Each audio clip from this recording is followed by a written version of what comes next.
See, this is still looking at this small intestine, but this is at the distal region, so the ileum, just before it becomes attached to the appendix and the cecum and ascending colon.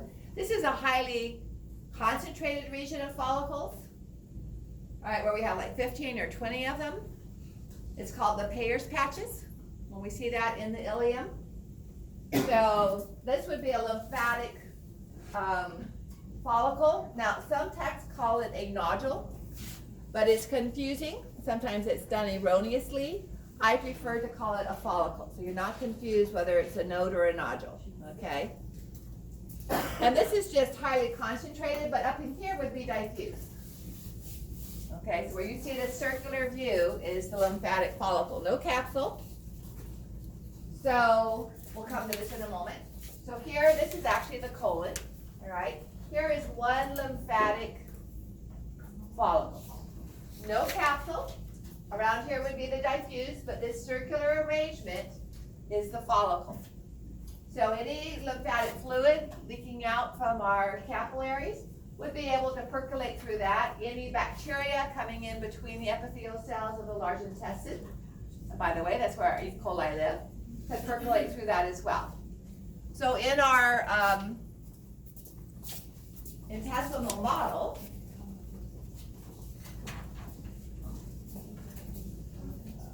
here,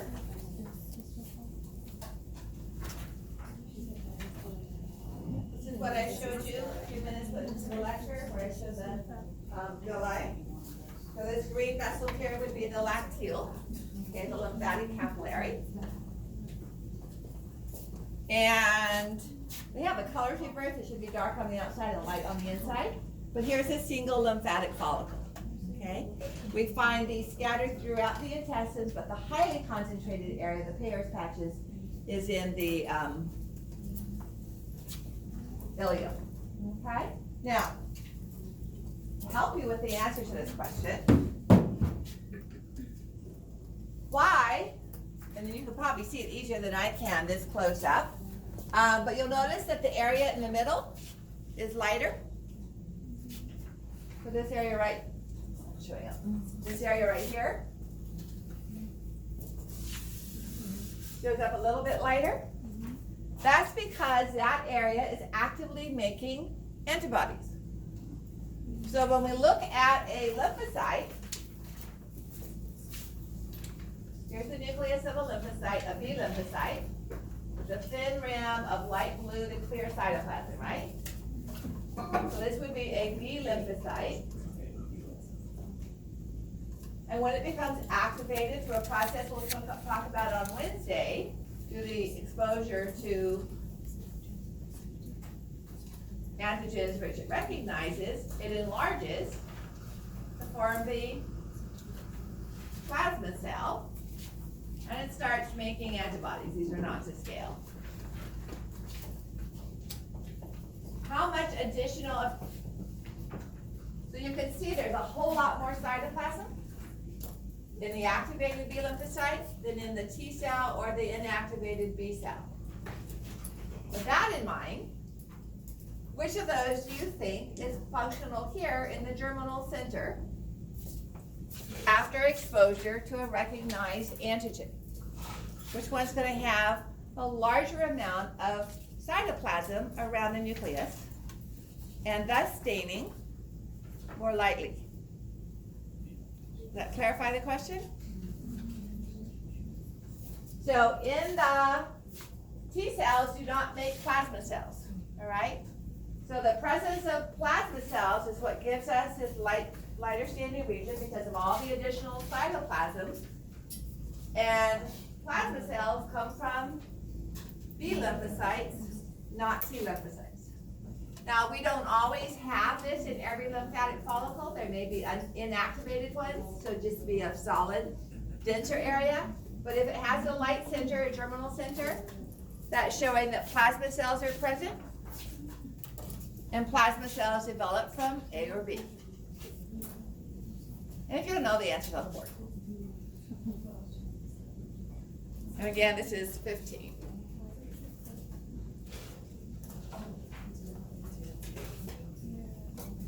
So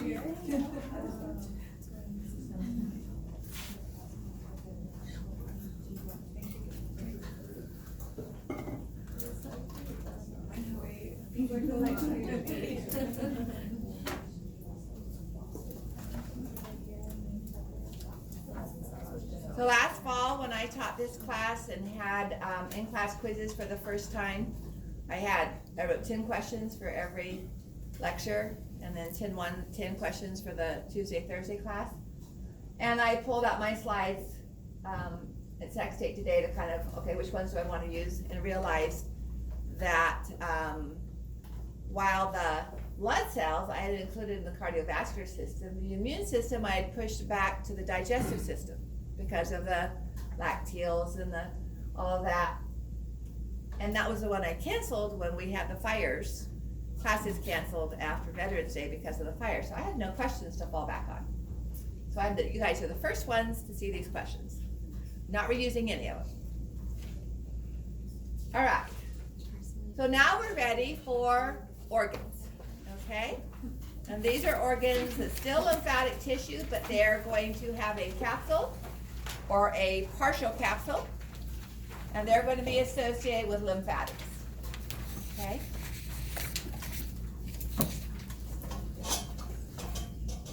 Our diffuse lymphatic tissue and our lymphatic follicles are associated with lymphatic capillaries, but not the larger, more vein-like lymphatics. So lymph nodes. They're scattered throughout the body, and they are in direct sequence with our lymphatics, as we saw earlier this evening. So afferent lymphatics will carry tissue fluid into the lymph node, and efferent lymphatics will carry it away, only to become afferent lymphatics when they get to the next lymph node. So tissue fluid is carried through multiple lymph nodes on its way back to the subclavian vein via our ducts. So one pass-through is not enough to ensure that we filtered out any bacteria or viruses or tumor cells. So just showing kind of the distribution. We tend to have a high collection of lymph nodes near joints, all right? So in the axillary area, in the inguinal area, around our organs, and around the mammary gland. The mammary gland has a tail that kind of leads up to the axillary area. So in breast cancer, it's usually the lymph nodes in this region that are affected if there's been a metastasis out of the breast itself. It's usually these lymph nodes in this area that are most commonly affected when they're testing for spread or early spread of the breast cancer tissue. And so it's this region where they're most often removed, okay? It used to be standard practice was to do a radical mastectomy if any kind of tumor was found in the mammary gland, and now local lumpectomy is utilized, just removing the local tumor, and the lymph nodes are only removed if cancer cells have been detected in them, rather than just a standard radical mastectomy, no matter what. So around our digestive, yes? So do they regrow like the veins do? The lymphatics will, yes, but the lymph nodes not. Not typically, anyway. So here is a typical diagram of a lymph node, okay? And I encourage you to look at the model. I'm going to diagram it on the board. It has a bit of a kidney bean shape, or kidney shape, period. All right, the convex surface is the incoming fluid source. So that's why these are identified as afferent lymphatics. And as you can see, there are valves to prevent backflow. The tissue fluid then percolates through the lymph node, being exposed to T cells and B cells and macrophages, and then leaves through a few lymphatics carrying it away, which is then, these are efferent. Now what's not shown in this diagram is this area here is also where our blood vessels come into or out of. So this indented area is often known as a hilus or hilum, and it has the arteries coming in, the veins going out, and the efferent lymphatics. So let's draw a diagram of this as well. You look up there on the board. See something the size of a thumbnail at all? Well, if they're not enlarged, or a little finger, so about. So even the ones that go on your face? Yeah, they're just not very big. And then if they get bigger, of course, then you're gonna notice it can be, that big. Yeah. Yeah. All right, so, we'll use blue for connective tissue. So let's draw in the efferent lymphatics first. The afferent lymphatics first. And the blood flow is such, the valves are situated to allow the flow towards the lymph node.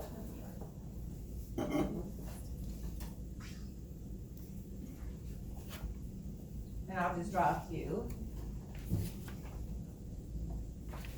The capsule, anybody remember from Bio 430 what kind of connective tissue typically forms capsules? Dense, irregular. Okay, so kind of like the eyeball of the eye. So the capsule is going to be dense, irregular connective tissue.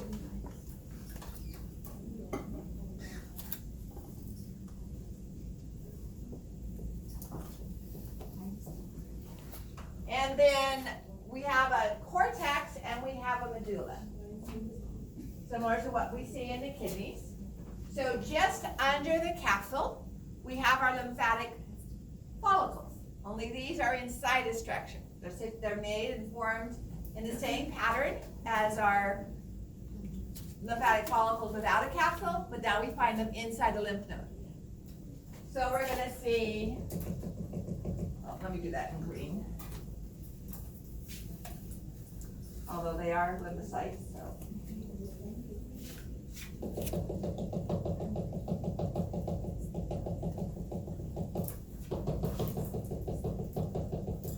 And these may or may not have germinal centers.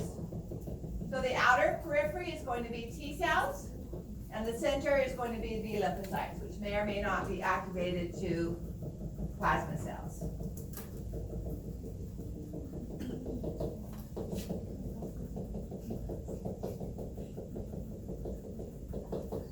All right, so within the whole lymph node, we have a lymphatic follicle.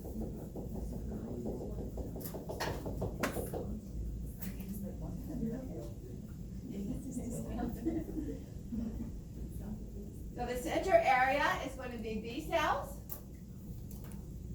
and the periphery is going to be T cells, right? So as the fluid flows in the afferent lymphatic, it reaches a channel which is just deep to that capsule, and the capsule can extend partially into the lymph node, kind of like segmentation of an orange or a grapefruit. You'll notice these lines. Those are the reticular fibers, because this entire structure is filled with reticular tissue, connective tissue. So we have reticular fibers, and the purpose of that is to slow the fluid down, okay?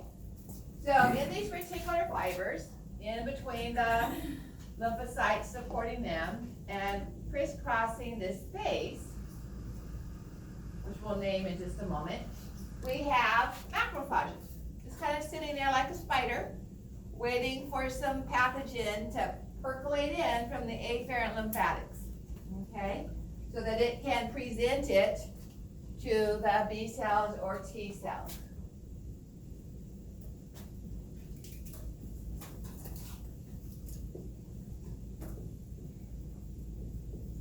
So one of the easiest places to find a macrophage is to look for it inside a lymph node.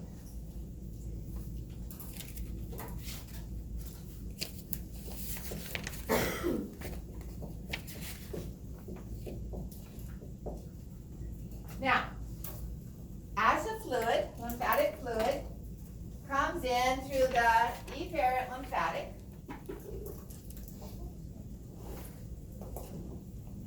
afferent lymphatic, it can, most of the time, it will go right or left into this channel just deep to the capsule. So that channel is identified as a, and here's the, people get mixed up on this, subcapsular sinus, not subscapula, all right? We have a muscle called the subscapularis muscle, but it will get under the capsule into this space, which is identified as subcapsular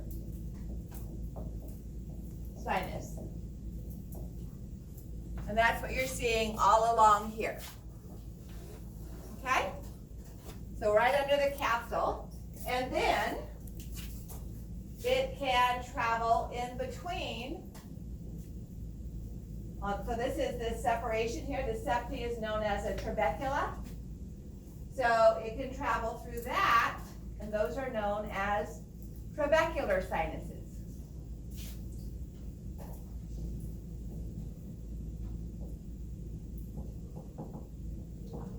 So inflow would be via an afferent lymphatic.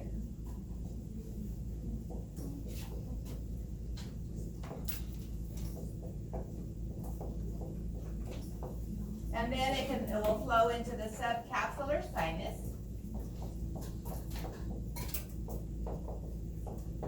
And then it has a choice. It can flow through the follicle, which is going to take a little bit longer, but expose it to more of the lymphocytes, or it can flow through a trabecular sinus. Okay? So it can flow along the subcapsular sinus and then through the lymphatic follicle or down the trabecular sinus and completely avoid the lymphatic follicle. If it happens to come in contact with a macrophage that does phagocytosis, breaks it down, presents pieces of it to the lymphocytes, and they recognize it, then the lymph node gets bigger as more and more plasma cells are made. Okay? That takes it to the medulla. So the cortex of the lymph node is where we have all of our lymphatic follicles. All right, then it takes it to the medulla, and here instead of lymphatic follicles, we have columns or cords of lymphocytes. And this is in the medulla, or the closer to the outer portion. So these are known as medullary cords, and the channels between the cords, big surprise, medullary sinuses.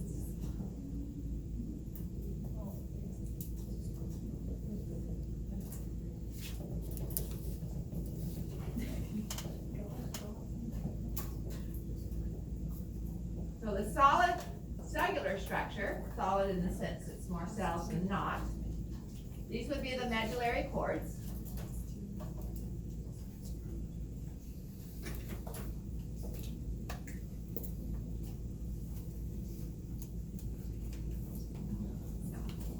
And the spaces crisscrossed by reticular fibers would be the medullary sinuses.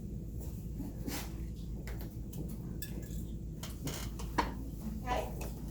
So fluid that is passed through the lymphatic follicle or bypass those by passing through the trabecular sinuses then has a choice of enters the medulla. And again, can either go through the medullary sinuses or the medullary cords, which are more cellular.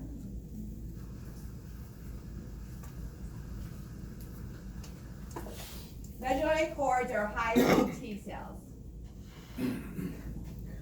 So the highest concentration for B cells is in the middle of our follicle. And both T cells are high in the periphery of the follicle and in the medullary cords. Okay, and then finally, whether it went through the cords or the sinuses, it's going to exit through the efferent lymphatics.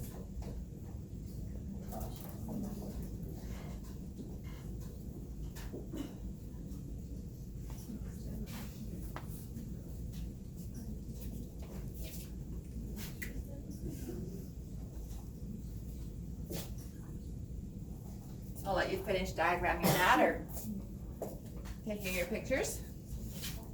Anybody know why I put an asterisk by the afferent lymphatic?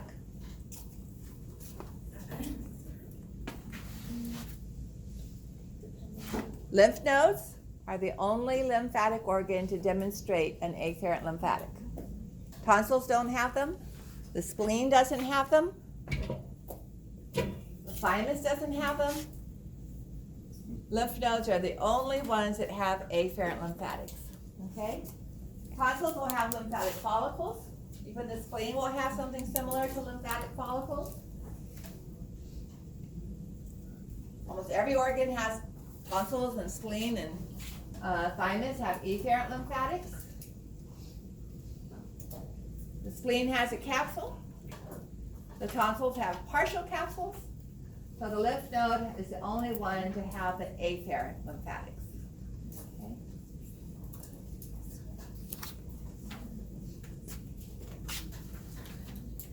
And once our fluid has percolated through and been exposed to B cells and T cells by macrophages or directly, and leads through an efferent lymphatic, it does the same thing all over again when it gets to another lymph node. Okay?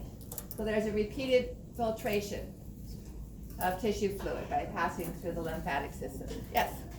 So all of the B cells and the medullary sinuses and the trabecular sinuses are connected by reticular cells? Not all the B cells. So the reticular cells are this tissue. Yes. So the reticular are fibroblasts. That's reticular cells are fibroblasts that have made a special collagen, and that's what's forming all this network. Right. Okay? In the cords and the follicles, it's also infiltrated by B cells and T cells. Right. In the sinuses, there are a few of those, more macrophages, but not nearly as cellular. So it's more of an impeded fluid flow than a cellular component. The follicles and the cords would be more cellular, but all of them have reticular tissue in them, reticular fibers supporting them. Okay?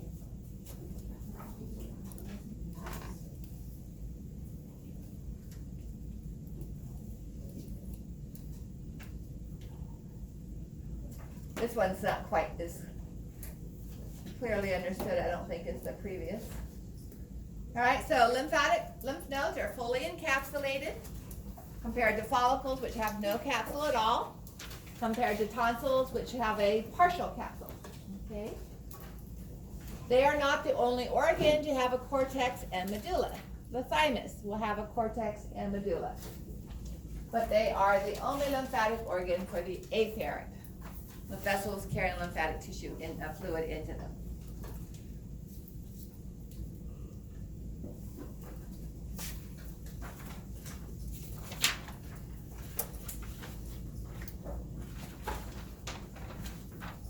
Okay, before our break, let's talk about tonsils, which in the order of organization probably should have come before follicles, but it's easier to talk about them once we have something to compare them to, I think. Okay. Does anybody want more time on this slide? It is in the PowerPoint online. So here's Richard. This would be what the sinuses look like. So we have macrophages and lymphocytes, but lots of open space for fluid travel crisscrossed by the reticular fibers. If this was the follicle or the cord, it would be 10 times, 12 to 20 times more cellular. Okay? It's basically all you would see would be the cells. All right, tonsils. So we have 3 sets of tonsils. 2 are paired. The pharyngeal or adenoid tonsils are not. These are found in the nasopharynx, so we'll talk about them again when we talk about the respiratory system. Palatine and lingual tonsils are both part of the oral pharynx. Pharynx is just our anatomical term for throat, okay? So here we're looking at the back of the mouth. This would be the soft palate and the uvula hanging down. And there are 2 sets of arches, and the palatine tonsils are found between those arches. We'll learn the names of those arches when we do the respiratory system. This one is pretty enlarged, okay? So on our model, our head model, they're not colored very differently, so at first they're hard to see. But this is the nasopharynx. If we draw a line across the hard palate or the roof of the mouth, behind the nose is the nasopharynx, and this would be the nasopharyngeal tonsils, also known as adenoids. Okay, so their removal is an adenoidectomy. Then, the one that we saw here in the fold, so here would be that anterior fold, and this would be the posterior fold. So this would be the palatine tonsil. Okay, those are paired. Nasopharyngeal are single. And then, I wasn't even aware till I was done with college and teaching anatomy and physiology that we even had lingual tonsils. These are the largest, and are on the back of the tongue, kind of the area that's called its root. They're not very often removed, but they can be removed if they are enlarged and interfere with swallowing. So this is not human.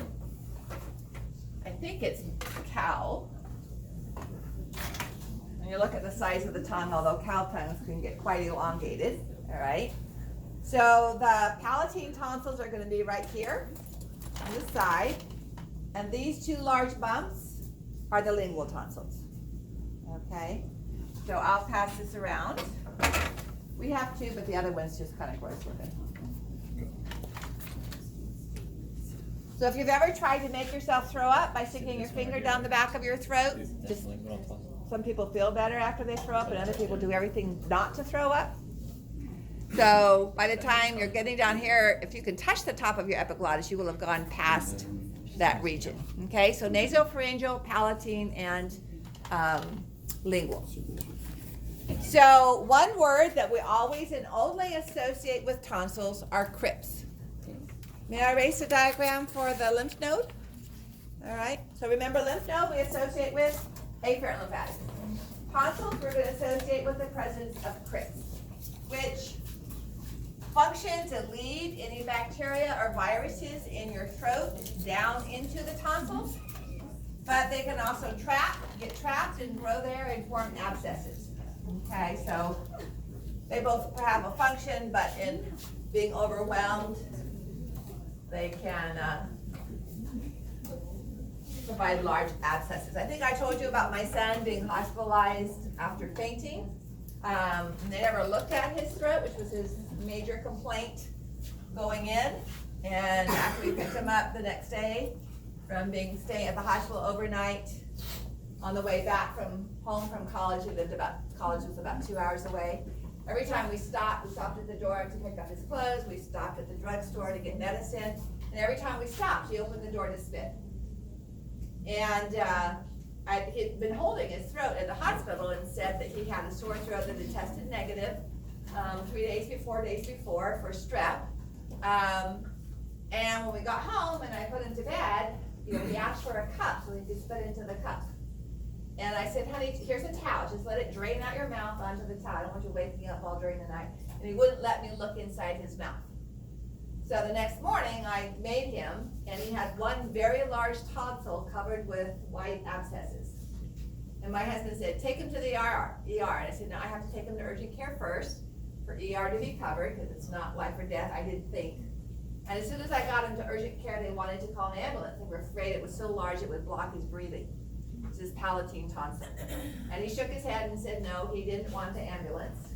So we got down to Sutter General, and they called a ENT specialist because of the size, and sprayed with local anesthetic, and took 2 syringes, took out 15 mils of pus.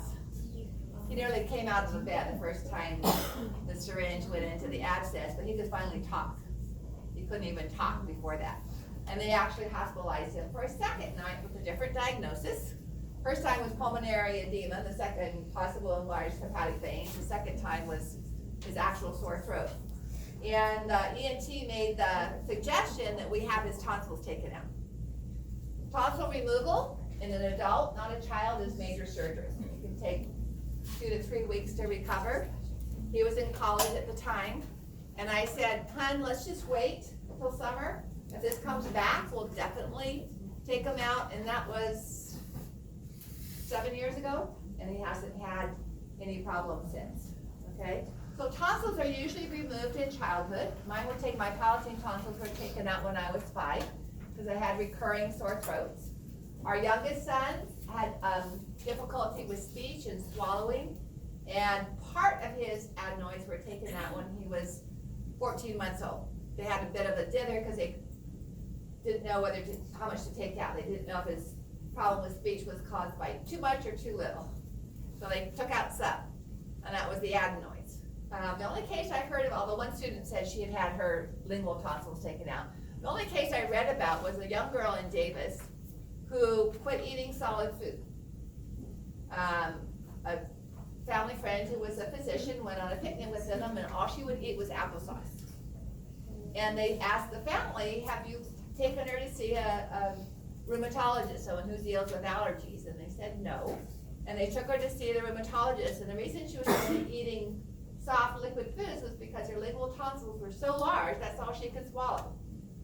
And so she had her lingual tonsils removed. Okay, but usually it's the palatine, the second most would be the nasopharyngeal. You can differentiate between them because these are the only lymphatic tissue that have epithelia on their surface, because they're right on the surface of the pharynx. So we have these deep crypts, and the presence of epithelia is why they only have a partial capsule. All right, so if it's an adenoid, anybody know what the epithelium of the nasopharynx would be? What's our respiratory epithelium? Pseudostratified. All right, so the nasopharyngeal tonsils are going to have pseudostratified columnar epithelia.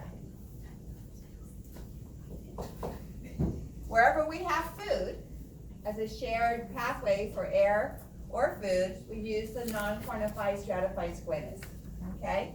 So the palatine and the lingual are going to have non-cornified, or you might be more used to keratinized, epithelia.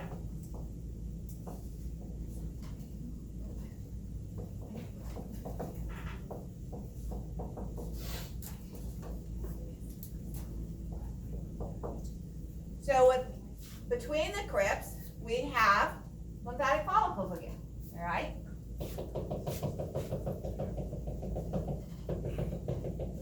So as any microbes, bacteria, or viruses pass through the epithelia, they would percolate through the lymphatic follicles. We have no sinuses.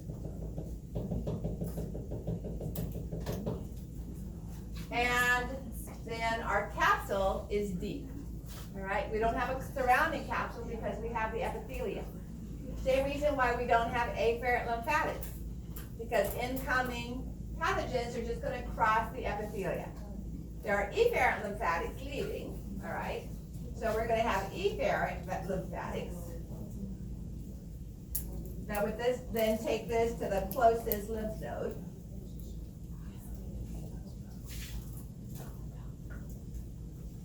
So a partial capsule. There's irregular connective tissue again.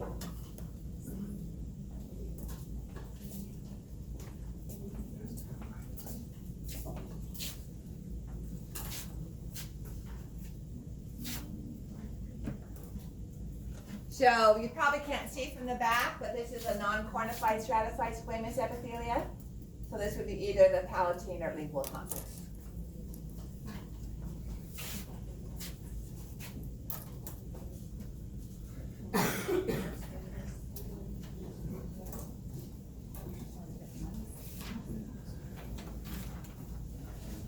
And in fact, the surgery to remove the tonsils usually uses a little spoon-like apparatus, and they just kind of scoop out the tonsil, and then use some kind of cauterizer to burn the blood vessels closed. Okay.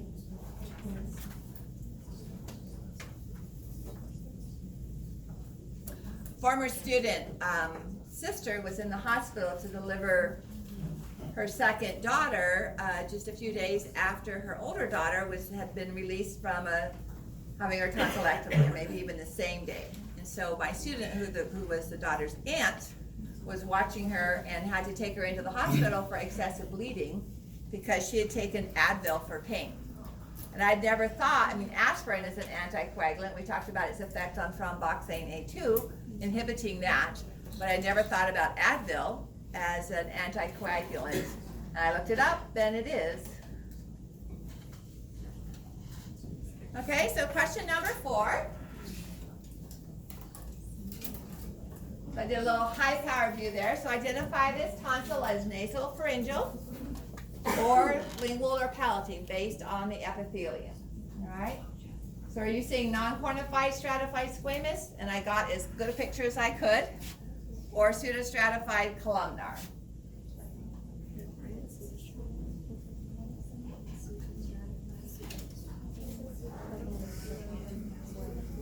So remember, pseudostratified columnar is going to have a very thick basement membrane, and it's going to have cilia and multiple levels of nuclei. So it's non-cornified stratified squamous, but it's not going to have any microvilli or cilia. So if you want to walk up there and see it closer, you may. If I make it any bigger, it'll just be blurry.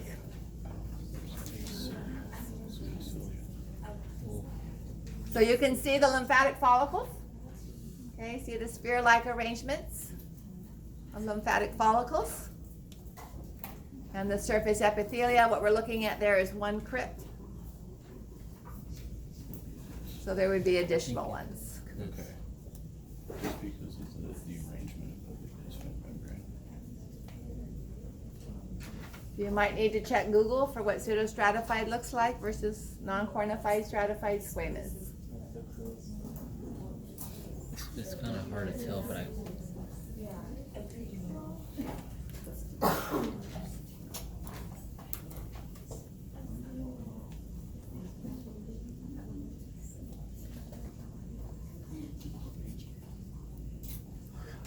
Well, the first thing I type in on Google for pseudo is ephedrine. Pseudoephedrine. Filled it in for you? Yep. Humans after my own heart.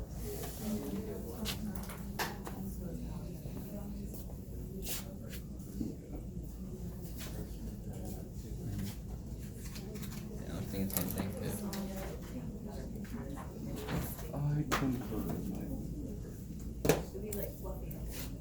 Yeah.